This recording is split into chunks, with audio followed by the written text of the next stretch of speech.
প্যানক্রিয়াটাইটিসের অর্থ হলো প্যানক্রিয়াসের প্রদাহ। এটা খুবই সিরিয়াস একটা রোগ। এই রোগে আক্রান্ত 10 ভাগ রোগী মারা যায়।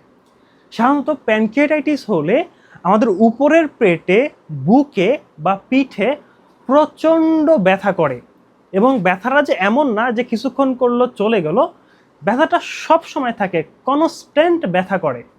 এই ব্যথার জন্যই মূলত রোগীরা হাসপাতালে ভর্তি হয়ে যায়। ব্যথার পাশাপাশি রোগীর এপিগ্যাস্ট্রিক রিজনে টেন্ডারনেস থাকে।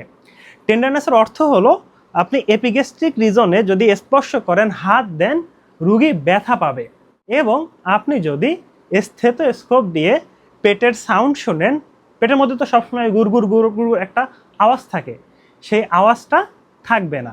সিভিয়ার প্যানক্রিয়াটাইটিসে রোগী শকে চলে যায়, হাইপোক্সিক হয়ে যায়, তার শরীর ফ্যাকাশে হয়ে যায়, সে অজ্ঞান হয়ে যেতে পারে। তার শরীরের যে পেটের এই অংশটা বা এই সাইডটাতে কালচে আকার ধারণ করতে পারে, কারণ প্যানক্রিয়াটাইটিসের কারণে ভিতরে ব্লিডিং হয়, রক্তপাত হয়, সেই রক্তটা স্কিনের নিচে আসলে কালো কালো দেখায়।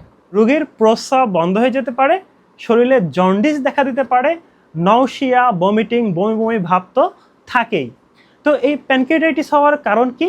প্যানক্রিয়াটাইটিস হওয়ার মেইন কারণ হলো পিত্তথলিতে পাথর।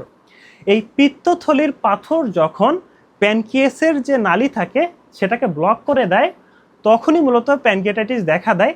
এছাড়া ইডিওপ্যাথিক কারণ জানা যায় না, সে এরকমও আছে প্যানক্রিয়াটাইটিস হয়, অ্যালকোহলের কারণেও প্যানক্রিয়াটাইটিস হয়, এবং আরও কিছু রেয়ার রোগ, অটো ইমিউন রোগ বা কিছু কিছু ওষুধের কারণেও প্যানক্রিয়াটাইটিস হতে পারে।